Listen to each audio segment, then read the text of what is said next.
여러분, 오늘 이 영상을 끝까지 보셔야 합니다. 왜냐하면 지금 제가 드릴 이야기는 누군가의 이야기가 아니라 지금 이 순간에도 수십만 명의 시니어들에게 현실로 벌어지고 있는 일이기 때문입니다. 한 가지 물어볼게요. 여러분 주변에 은퇴 후 갑자기 연락이 뜸해진 친구가 있으신가요?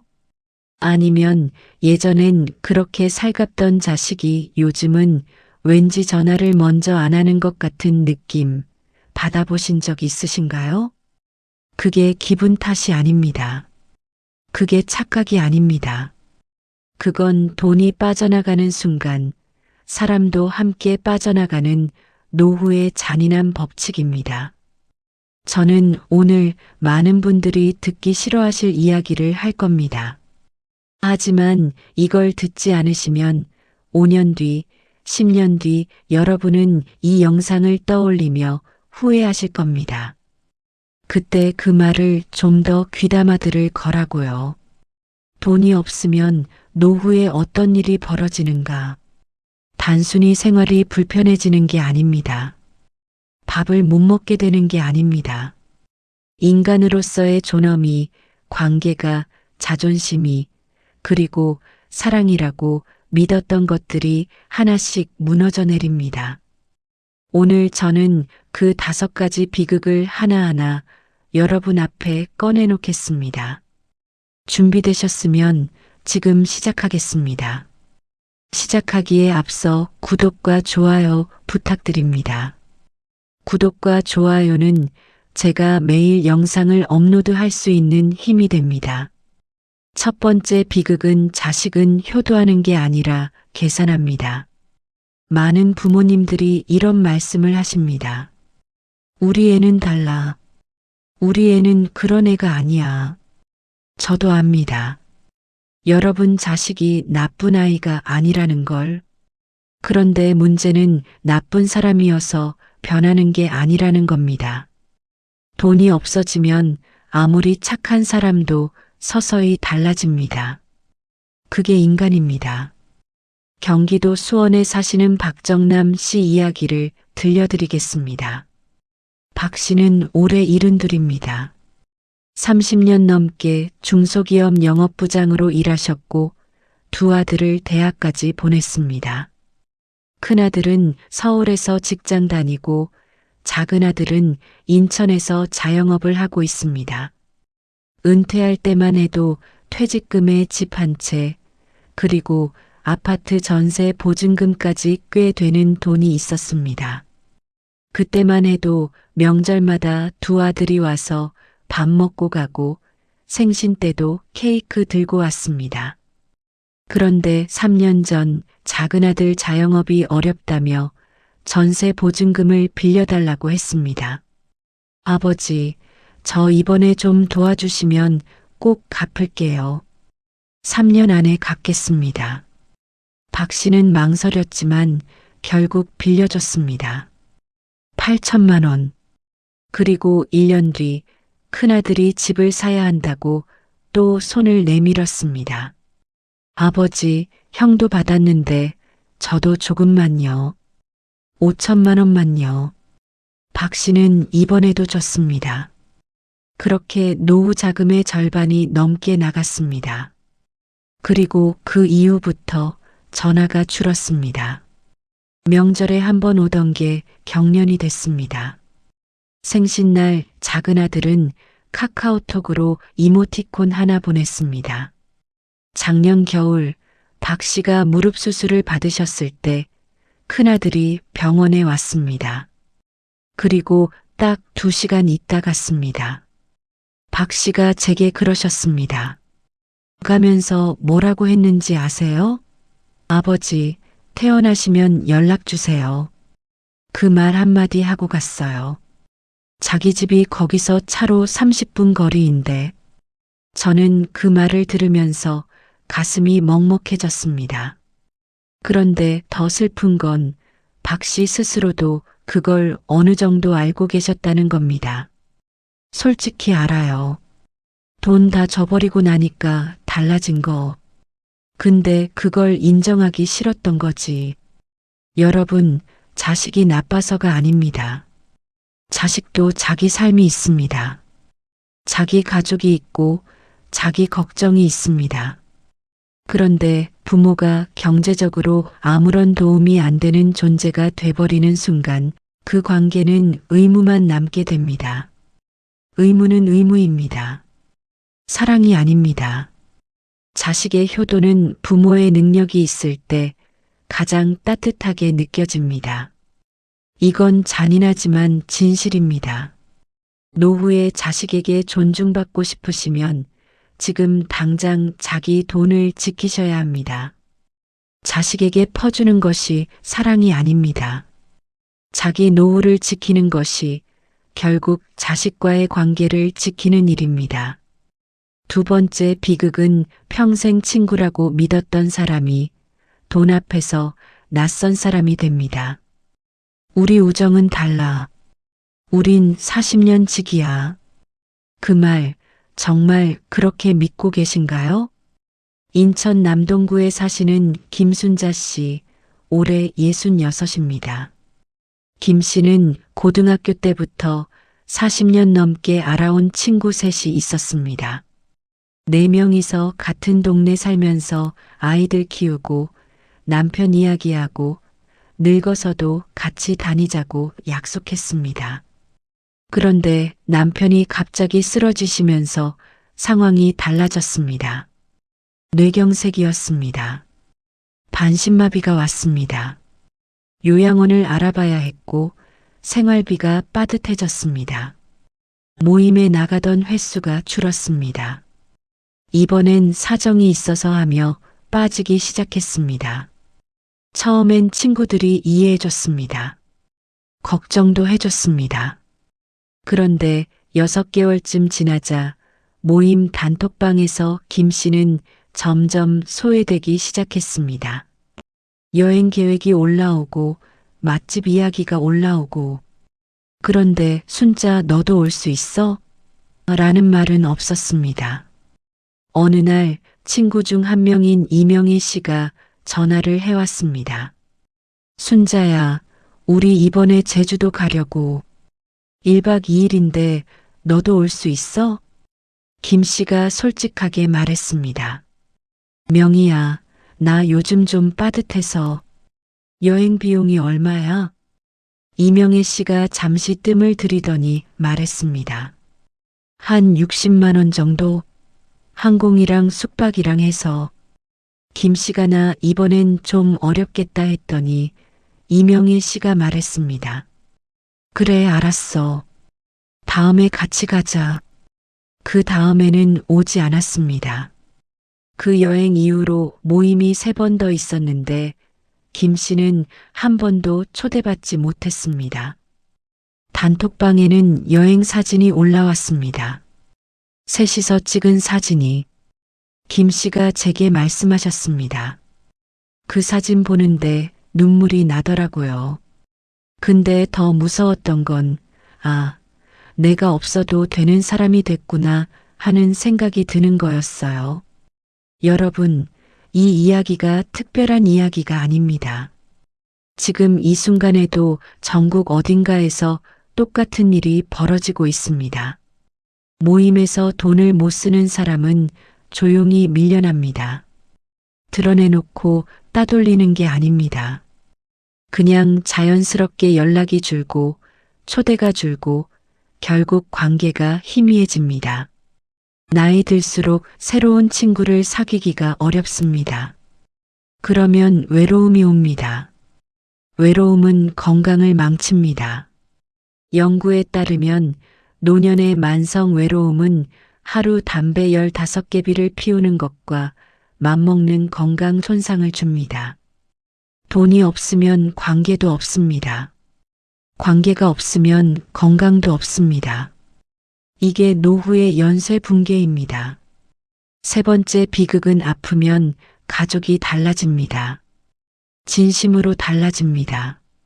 아플 때 곁에 있어주는 사람이 진짜 내 사람이라고들 말합니다. 맞습니다. 그런데 그 진짜 내 사람이 생각보다 훨씬 적다는 걸 아프고 나서 알게 됩니다. 대전에 사시는 최병호 씨, 올해 69입니다. 작년 초에 대장암 진단을 받으셨습니다. 다행히 초기여서 수술을 하고 회복 중에 계십니다. 수술 전날 밤 병원 침대에 누워 천장을 바라보며 최 씨가 생각했다고 합니다. 내일 수술 끝나면 누가 옆에 있을까? 아내는 이미 10년 전에 먼저 세상을 떠났습니다. 딸 하나, 아들 하나 있습니다. 딸은 부산에 삽니다. 아이 둘 키우면서 맞벌이 합니다. 아들은 서울에 삽니다. 회사 다닙니다. 수술 당일 아들이 왔습니다. 오전에 왔다가 수술 마치고 회복실 들어가는 거 확인하고 저녁에 올라갔습니다. 딸은 이틀 후에 내려왔습니다. 하루 있다 갔습니다. 최 씨가 입원해 있던 2주 동안 병원 밥이 입맛에 안 맞아서 무언가 먹고 싶다고 아들에게 말했을 때 아들이 한 말이 있습니다. 아버지, 근처 편의점에서 뭐 좀 사다 드시면 안 돼요? 제가 카드 문자로 돈 보내드릴게요. 최 씨는 그 문자를 받고 아무 말도 못했다고 합니다. 그 이후 퇴원하고 나서 혼자 항암 관리를 하면서 최 씨는 간병인을 쓰기 시작했습니다. 그게 한 달에 300만 원이 넘습니다. 노후에 모아둔 돈이 그렇게 나가기 시작했습니다. 그런데 정말 충격적인 건 이겁니다. 간병인 아주머니가 새벽에 컵라면이라도 끓여주면서 어르신 드세요 하는 그 말 한마디가 아들, 딸의 어떤 말보다 위로가 됐다고 하십니다. 돈 주고 쓰는 사람이 더 내 편 같더라고요. 그게 더 슬프지 않습니까? 여러분, 이게 자식이 못돼서가 아닙니다. 이게 자식이 여러분을 안 사랑해서가 아닙니다. 자식도 자기 삶이 있고 자기 가정이 있고 자기 벌이로 자기 가족을 먹여 살려야 합니다. 그런데 우리가 착각하는 게 있습니다. 자식이 알아서 챙겨줄 거라는 착각입니다. 아프면 돈이 사람을 대신합니다. 돈이 없으면 아픔을 혼자 감당해야 합니다. 이게 노후에 아프다는 것의 진짜 의미입니다. 지금 건강하실 때 병원비와 간병비를 위한 노후 자금을 반드시 따로 마련해 두셔야 합니다. 그게 자식에게 짐이 되지 않는 방법이고 동시에 자식과의 관계를 지키는 방법입니다. 네 번째 비극은 돈이 없으면 목소리를 잃습니다. 가족 안에서도 투명인간이 됩니다. 이게 제가 가장 가슴 아프게 생각하는 비극입니다. 돈이 있을 때는 가족 안에서 내 말이 힘이 있습니다. 명절에 어디서 모일지, 뭘 먹을지, 어떻게 할지 자연스럽게 어른의 말이 중심이 됩니다. 왜냐하면 어른이 돈을 내기 때문입니다. 어른이 집을 제공하기 때문입니다. 그런데 그게 없어지는 순간 어른의 목소리도 없어집니다. 서울 노원구에 사시는 윤정숙 씨, 올해 68입니다. 남편은 5년 전에 돌아가셨고 지금은 혼자 사십니다. 아들 내외와 같은 구에 살고 있습니다. 예전엔 명절마다 윤 씨 집에서 모였습니다. 윤 씨가 음식도 하고 용돈도 주고 그게 자연스러웠습니다. 그런데 남편 돌아가시고 혼자 사시면서 수입이 줄었습니다. 국민연금 월 42만 원이 전부입니다. 이제 명절은 아들 집에서 합니다. 윤 씨가 가면 며느리가 음식을 합니다. 손자들이 뛰어다니고 아들은 TV를 보고 어느 추석날 윤 씨가 아들에게 말했습니다. 다음 달에 엄마 생신인데 같이 밥 한번 먹자. 아들이 스마트폰을 보면서 말했습니다. 엄마, 그때 내가 출장이 있을 수도 있어. 일단 그때 되면 연락할게. 그 말이 나오고 잠시 침묵이 흘렀습니다. 며느리는 부엌에서 설거지를 하고 있었고 손자들은 태블릿을 보고 있었습니다. 윤 씨는 혼자 소파에 앉아 창밖을 바라보셨다고 합니다. 그 출장은 결국 없었습니다. 하지만 아들은 먼저 연락하지 않았고 윤 씨도 먼저 연락하기 싫었습니다. 그 생신은 혼자 보냈습니다. 미역국도 혼자 끓여 드셨습니다. 윤 씨가 제게 하신 말씀이 있습니다. 있을 때는 내 말이 법이었어요. 내가 이리 와 하면 왔고 이렇게 해라 하면 했어요. 근데 지금은 내가 무슨 말을 해도 공기처럼 느껴질 때가 있어요. 나는 있는데 없는 것 같은 느낌. 그게 제일 무서워요. 여러분, 이게 단순히 서운한 감정의 문제가 아닙니다. 가족 안에서 목소리를 잃는다는 건 자존감이 무너진다는 겁니다. 자존감이 무너지면 우울이 옵니다. 노년의 우울은 단순한 감정 문제가 아닙니다. 면역력을 떨어뜨리고 신체 건강까지 급격히 나빠지게 만듭니다. 돈이 있는 어른은 말을 해도 들어줍니다. 돈이 없는 어른의 말은 불편한 잔소리가 됩니다. 가족 안에서 존중받고 싶으시면 경제적 독립을 유지하셔야 합니다. 그것만이 노년의 자존심을 지키는 방법입니다. 5번째 비극은 사회가 당신을 보이지 않는 사람으로 만듭니다. 마지막 비극입니다. 그리고 이게 어쩌면 가장 잔인한 비극일 수 있습니다.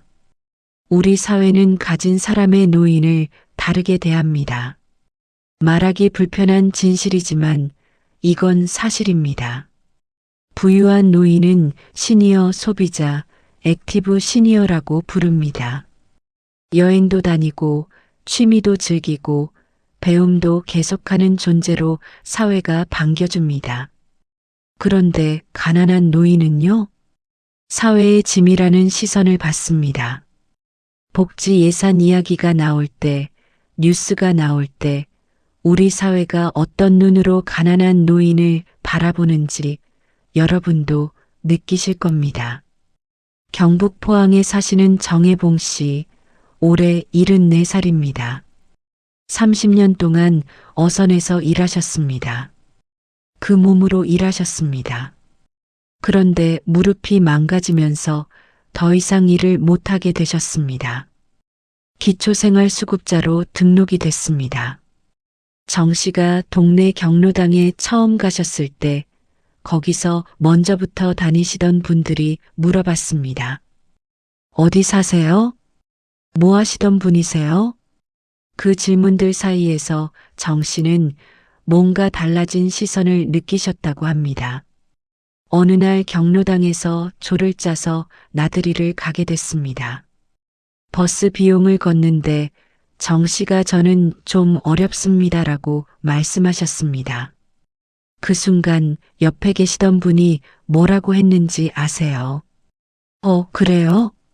그럼 이번엔 그냥 집에 계시는 게 낫겠네요.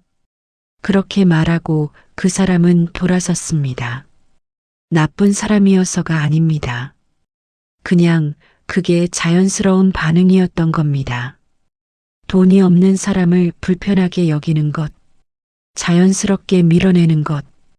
정 씨는 그날 이후 경로당을 안 나가셨습니다. 내가 뭐가 부끄럽냐 싶다가도 막상 그 눈빛 보면 못 가겠더라고요. 내가 열심히 살았는데 내가 아무것도 아닌 것 같은 느낌. 그게 제일 싫어요. 여러분, 이 사회는 아직 노인의 가난을 따뜻하게 안아주지 못합니다. 그게 사회의 문제이고 바뀌어야 하는 것이 맞습니다. 하지만 현실은 현실입니다. 지금 당장 사회가 바뀌길 기다리실 순 없습니다. 그러니 우리가 스스로를 지켜야 합니다. 여러분이 열심히 살아오신 것, 그건 변하지 않는 사실입니다. 그런데 사회는 과거의 노력보다 지금의 숫자를 먼저 봅니다. 잔인하지만 그게 현실입니다. 돈이 없으면 사회에서도 투명 인간이 됩니다. 아무도 대놓고 무시하지 않지만 아무도 신경 쓰지 않습니다. 그 침묵이 가장 깊은 상처입니다. 그래도 늦지 않았습니다. 여기까지 들으셨다면 마음이 많이 무거우실 겁니다. 어쩌면 화가 나시는 분도 있을 겁니다. 이렇게 무서운 이야기를 왜 하느냐고 하실 수도 있습니다. 하지만 저는 여러분을 절망시키려고 이 이야기를 한 게 아닙니다. 오히려 정반대입니다. 이 이야기를 지금 들으신 여러분은 아직 기회가 있는 분들입니다. 지금 이 영상을 보고 계신다는 것 자체가 아직 생각할 수 있고 움직일 수 있는 분들이라는 뜻입니다. 앞에서 이야기한 5가지 비극이 무섭게 느껴지셨다면 지금 당장 한 가지만 해주십시오. 자식에게 드리려고 묶어둔 돈이 있다면 오늘 그 돈의 일부는 여러분의 노후 통장에 다시 넣어 두십시오. 며느리나 사위 눈치 보며 아끼던 용돈이 있다면 오늘만큼은 여러분이 좋아하는 것에 쓰십시오. 오래 연락 못했던 친구가 생각나신다면 오늘 전화 한 통 먼저 하십시오. 노후는 준비한 사람에게만 따뜻합니다. 하지만 그 준비가 엄청난 돈이어야 한다는 뜻이 아닙니다. 자기 자신을 지키겠다는 마음, 그 마음이 먼저입니다. 여러분은 이 나라가 성장하던 시대를 온몸으로 살아오신 분들입니다. 그 세대가 없었다면 지금의 자식 세대도 없었습니다. 그것만으로도 여러분의 삶은 충분히 값집니다. 자식이 차갑게 느껴질 때도, 친구가 멀어진 것 같을 때도, 사회가 나를 보이지 않는 사람으로 대할 때도, 그 어떤 순간에도 여러분 자신만큼은 여러분을 포기하지 마십시오. 가장 먼저 여러분의 편이 되어야 할 사람은 여러분 자신입니다. 돈이 전부가 아닙니다. 하지만 돈이 없으면 너무 많은 것이 흔들립니다. 그러니 지금부터라도 딱 한 가지만 기억하십시오. 나를 지키는 것이 가족을 지키는 것이고 내 노후를 지키는 것이 나를 사랑하는 것입니다. 오늘도 혼자 이 영상 들으신 분 계실 겁니다. 아무도 없는 방에서 이어폰 꽂고 혼자 들으신 분 계실 겁니다. 그분들께 드리고 싶은 말이 있습니다.